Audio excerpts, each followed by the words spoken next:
All right, guys, welcome back to the channel.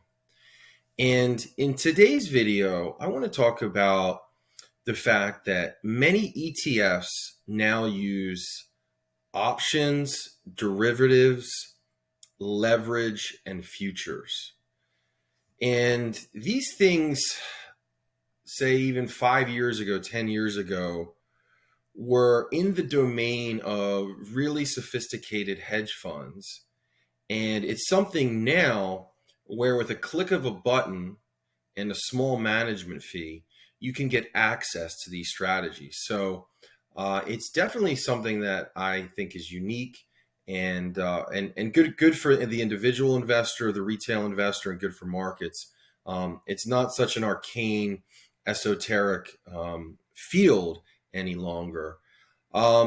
So let's start here. This is a new company. I actually did a video the other day on TYA. I actually created a symphony and composer using TYA, which is a leveraged treasury. I believe they use futures in that particular fund.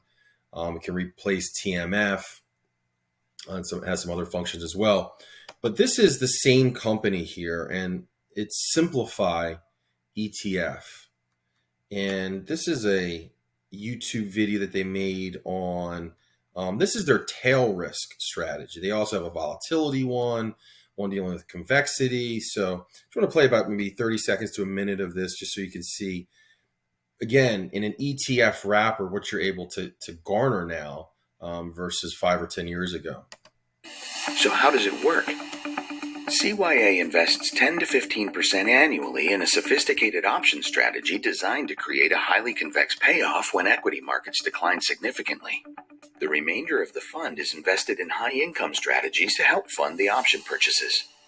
And the larger the downturns, the larger the potential benefits may be, which is why the option overlay in our fund is referred to as convex, a strong distinction from more linear equity hedging strategies. Break the shackles of traditional portfolio diversification and give your clients' portfolios the downside protection they deserve. So there you go. It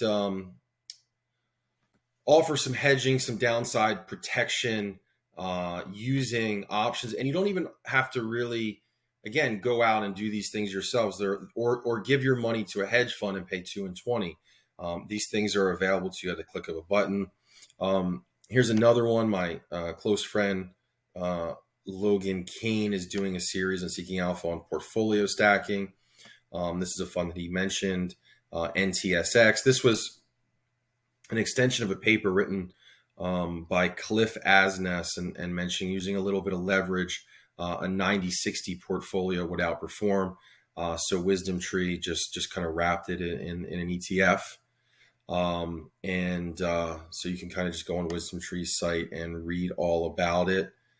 And then there's this here, which is QYLD. And this is kind of a cult ETF amongst YouTube finance channels.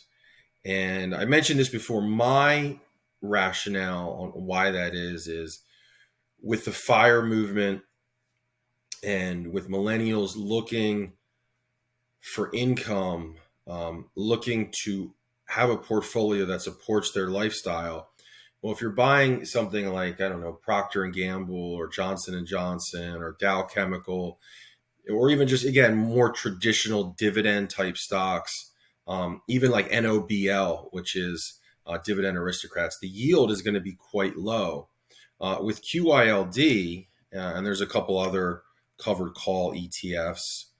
Let's see if it shows what its dividend. Yeah, I mean, showing right now 10.45, 11.87. So again, if you have 500,000 in QYLD or $1 million, maybe that's something you would be able to live off of. Or if you had that in SPY with 500,000 or $1 million, you may not be able to do much with it.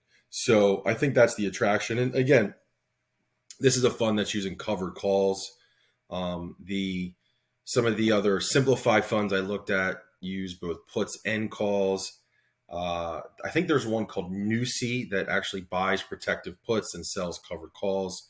So it takes some of the income from the covered calls and uses it to buy protective puts. So there's JEPI, NUSI, QYLD.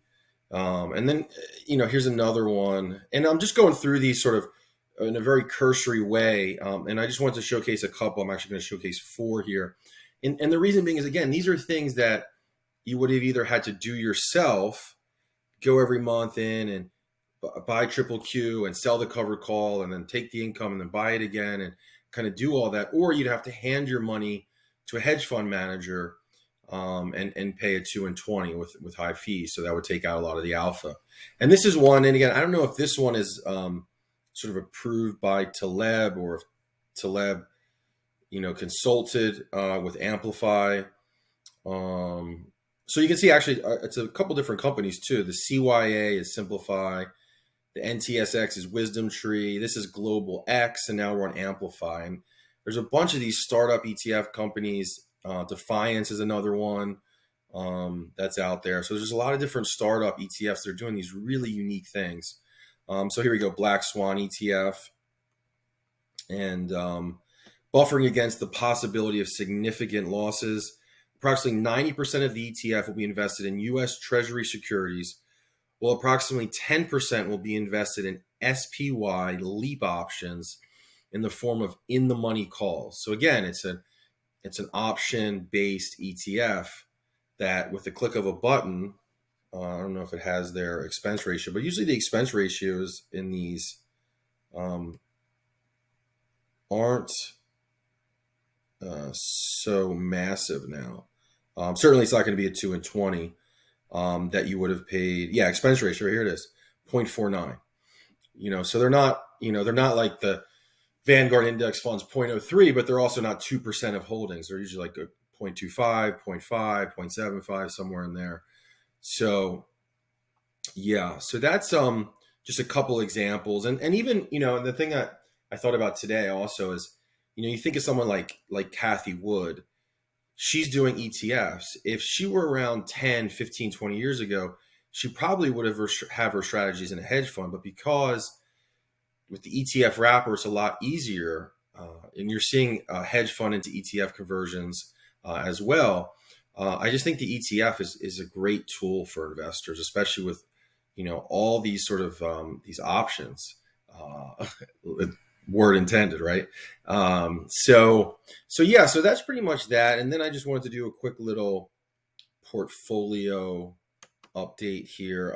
You can see the market's at all-time highs. I'm well over 1,000,001, maybe on my way to 1,000,002. But you can see this account's nearly at 670, and just I find it mind-blowing. This is year to date. We're going to go. I find it mind-blowing that right here. I kind of always mention this, but to me, March 20th of 2020, this account was 203. And again, there's been additions to the account, so on and so forth. But that we're on our way here to 700,000, and it was 200 a year and a half ago. So.